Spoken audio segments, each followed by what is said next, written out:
Mira Lawson and Daniel Adebayo did not rush back into each other's lives. That, in itself, was new. They spoke occasionally, messages that carried no urgency, conversations that did not reach for more than they could hold. There were no late-night confessions, no emotional shortcuts. Just presence and respect. They met again weeks later, this time without history weighing heavily on the moment. A walk, a shared meal, easy laughter that did not pretend nothing had happened, but also did not dwell on it. Daniel noticed how Mira no longer adjusted herself to fit him. She spoke freely, set boundaries, left when she wanted to. He admired that, and more importantly, he honored it. Mira watched Daniel carefully, not with suspicion, but with discernment. She noticed the differences. He listened without interrupting, asked questions without defensiveness, apologized when he misstepped. These were small things. They meant everything. One afternoon, Daniel admitted something he had never said before. "I used to think love would slow me down," he said. "Now I realize avoiding it did." Mira smiled. "Growth looks good on you." He laughed softly. "It's uncomfortable. Then it's real." They spoke about expectations openly. "I don't want promises," Mira said. "I want consistency." Daniel nodded. "I can do that." He didn't say "I'll try." That difference mattered. Still, Mira did not lean in completely. Trust, she had learned, was not rebuilt through words, but through time. Daniel understood. He did not pressure. He waited. That night, Daniel walked home feeling something unfamiliar. Hope, without entitlement. And Mira lay awake realizing something else. She was no longer afraid of loving him again. She was simply careful, and that was wisdom, not fear. If only he knew that love rebuilt slowly can be stronger than love rushed too soon. Consistency sounds simple until it is required. Daniel Adebayo discovered this quickly. It meant showing up even when he was tired. Listening when defensiveness would have been easier. Choosing emotional honesty over comfort. It meant unlearning old habits in real time. And he did it, imperfectly, but intentionally. Mira Lawson noticed. She noticed when he checked in without expectation. When he respected her silence instead of filling it. When he remembered small details, not to impress her, but because he cared. Still, she did not surrender fully. Not yet. The test came unexpectedly. Daniel was offered a major career opportunity, one that demanded long hours, travel, and total focus. The old Daniel would have accepted without conversation. This time, he told Mira first. "I want this," he said. "But I don't want to disappear again." Her chest tightened, not with fear, but with recognition. "This is important," she said carefully. "But so is honesty." They spoke openly. No assumptions. No silent sacrifices. For the first time, ambition did not erase connection. Later, doubt crept in. Mira wondered if she was mistaking effort for permanence. If the past would eventually repeat itself. She did not accuse. She asked. Daniel did not deflect. He listened, answered, stayed. One evening, after a long day, Daniel said something that mattered more than any declaration. "I don't want to win you back," he said. "I want to earn you again." Mira felt her guard loosen, not collapse, but shift. Trust did not arrive all at once. But it began to take shape. Daniel lay awake that night, aware of how much he still had to learn. Mira fell asleep knowing she was no longer alone in her caution. They were moving forward, slowly, deliberately, honestly. If only he knew that love tested by time and truth is love worth keeping. Daniel Adebayo had rehearsed the moment in his head many times. Not the words, those had come and gone, changed shape, lost meaning. It was the intention he needed to get right. He no longer wanted to confess from fear. He wanted to speak from certainty. The moment arrived quietly. They were walking after dinner, the city wrapped in evening calm. No expectations. No tension. Just two people who had learned how to stand beside each other again. Daniel stopped. "Mira," he said, voice steady. She turned, not guarded, not hopeful. Present. "I didn't understand love when you offered it to me," he said. "I thought it would cost me my future. I didn't know it was trying to give me one." Mira listened, heart still. "I don't need you to forgive the past," he continued. "I just need you to know the truth." He took a breath. "I love you. Not because I'm afraid to lose you, but because I finally know how to choose you." The words did not rush. They landed. Mira felt the weight of years settle, and then lift. She saw him clearly now. Not the man who rejected her. Not the man who regretted it too late. But the man who had changed because of it. She did not answer immediately. She reached for his hand first. "I needed you to know yourself before you knew me," she said softly. Tears threatened, but she did not look away. "I love you too," she said. "But this time, we do it right."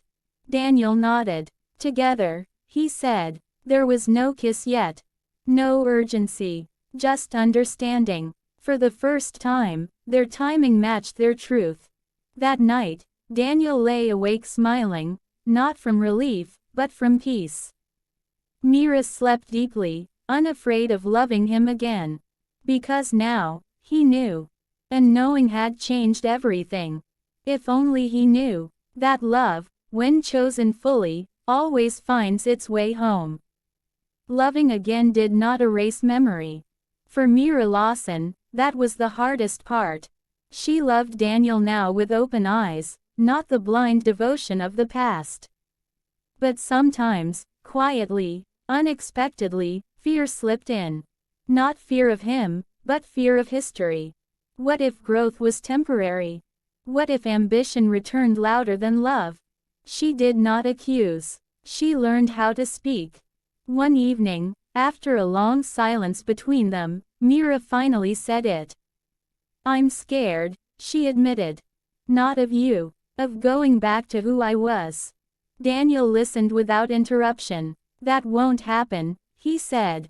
She shook her head. "Don't promise." "Show me." He nodded. "I will." And then he did. Daniel chose differently, again and again. He planned around her, not over her. He invited her into decisions instead of informing her afterward. He checked in emotionally, not just logistically.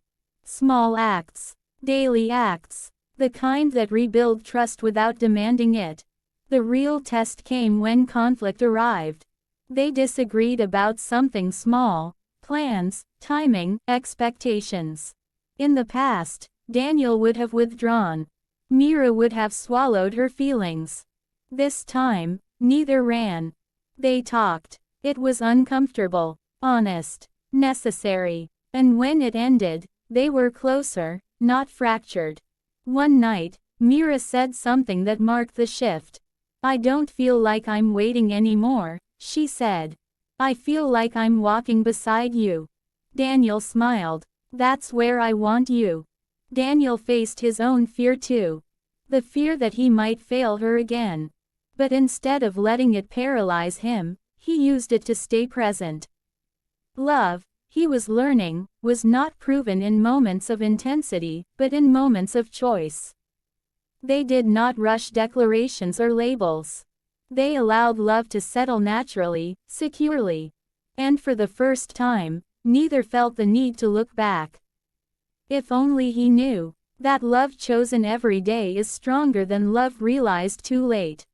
There was a time when Daniel Adebayo believed love was something best handled privately. Quietly, carefully, at a distance. He had thought intimacy weakened ambition, that emotional attachment blurred focus. For years, He'd measured success in milestones that had nothing to do with who waited for him at the end of the day. Now, standing at the edge of a moment that would define not only his future but his character, he realized how wrong he had been. Love wasn't fragile. Avoidance was. The invitation arrived on a Tuesday morning. Daniel stared at the email longer than necessary, rereading the words until they settled into meaning. A national recognition. A leadership award. A public ceremony. He had earned it. Every sleepless night, every risk, every sacrifice had led here. In the past, he would have accepted immediately. This time, he closed his laptop and reached for his phone. Mira Lawson was in the middle of her workday when his name appeared on her screen. She smiled instinctively before answering. "Hey," she said. "I got invited to something," Daniel said. "And I need to talk to you about it." Her smile softened, not vanished, but shifted. "Okay," she said. "Tell me." They met that evening. No rushing. No assumptions. Daniel explained the event, the recognition, the expectations. He explained what it meant professionally, and what it might require emotionally. "There will be attention," he said. "Visibility. Questions." He paused. "And I don't want to pretend you're not part of my life." Mira studied him. Not the words, but the intent behind them. "What are you asking me?"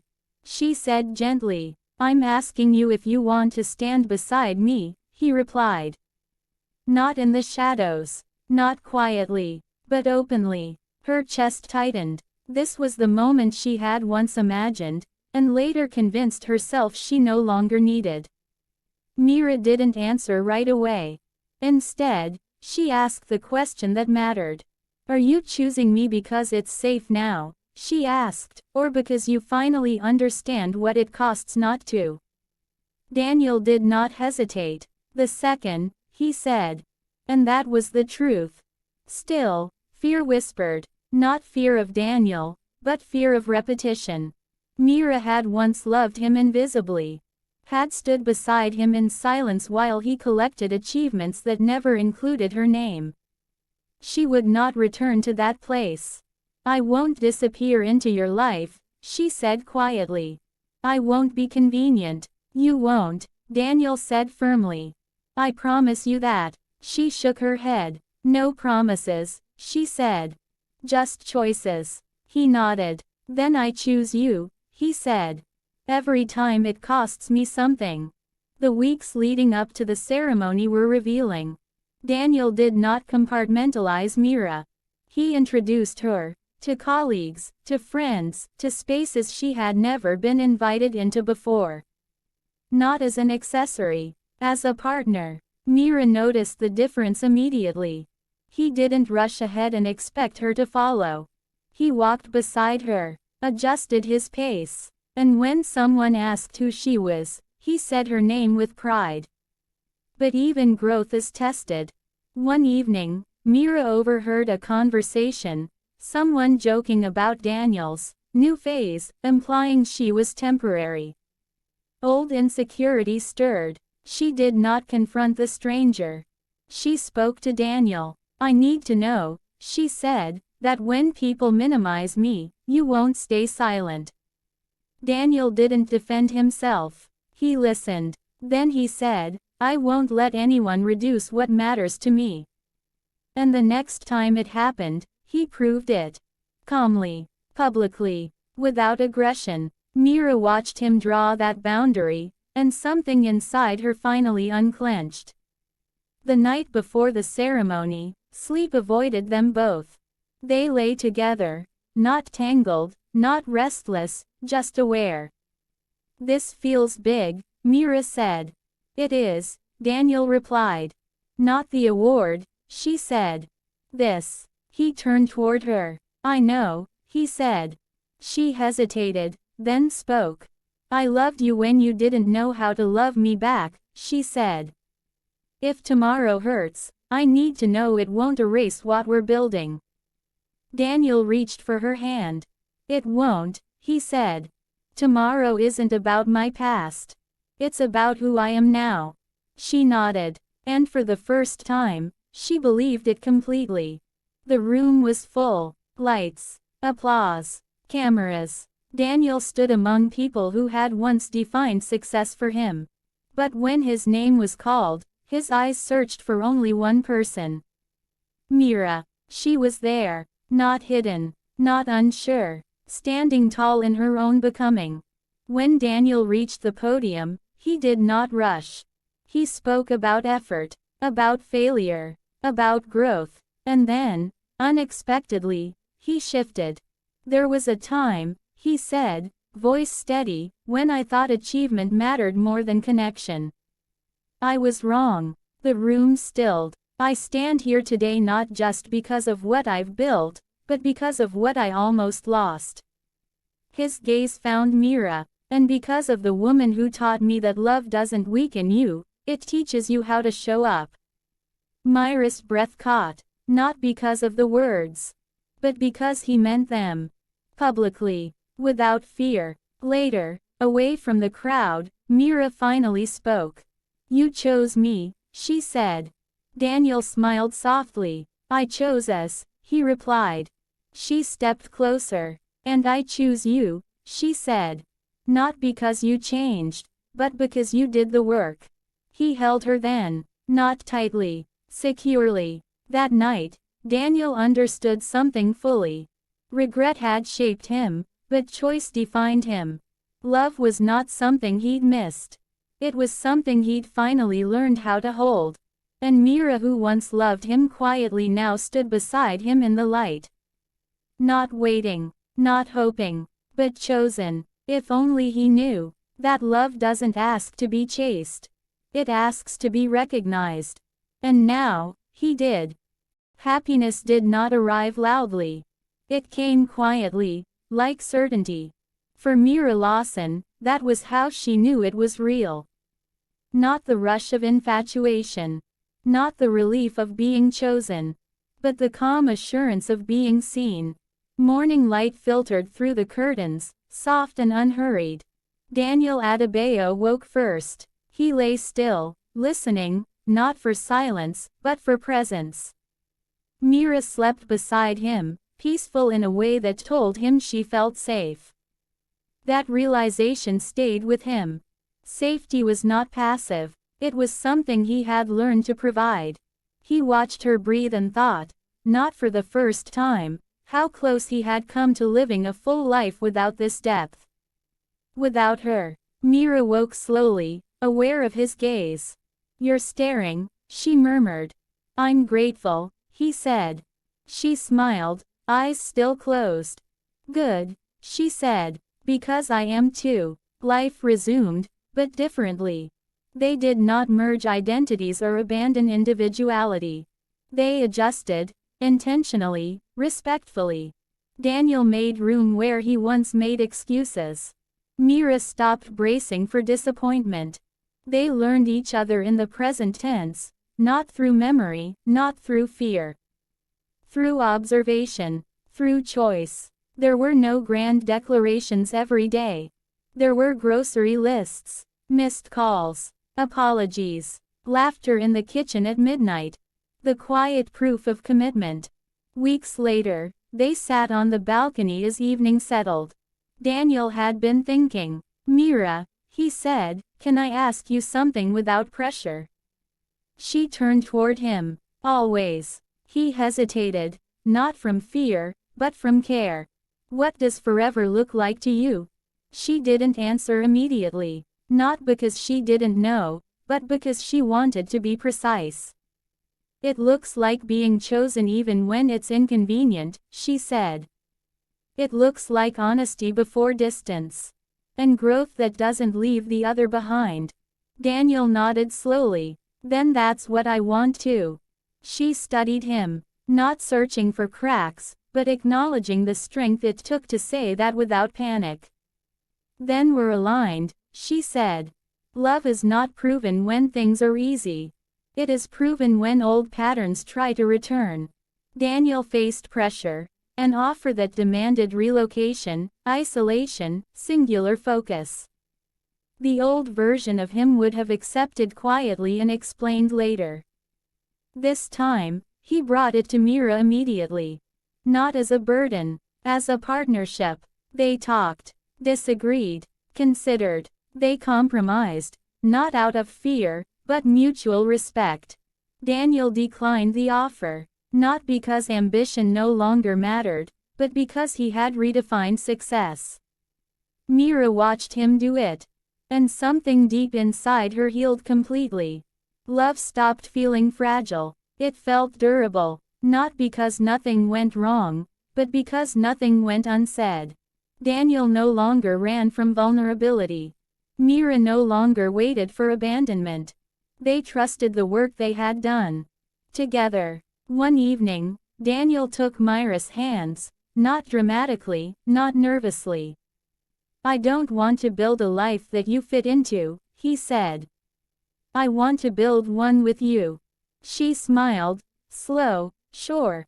"I'm already here," she said. There was no crowd, no spectacle, just truth. Daniel knelt, not because tradition demanded it, but because intention did. "I rejected love once," he said. "And it taught me everything I needed to learn." Myra's breath caught. "I won't make that mistake again," he continued. "Not because I'm afraid to lose you, but because I know how rare this is." He opened the ring, not flashy, but thoughtful. "Will you choose me?" he asked, "the way I am choosing you, every day?" Mira laughed softly through tears. "Yes," she said, "because now, you know." They did not celebrate extravagantly.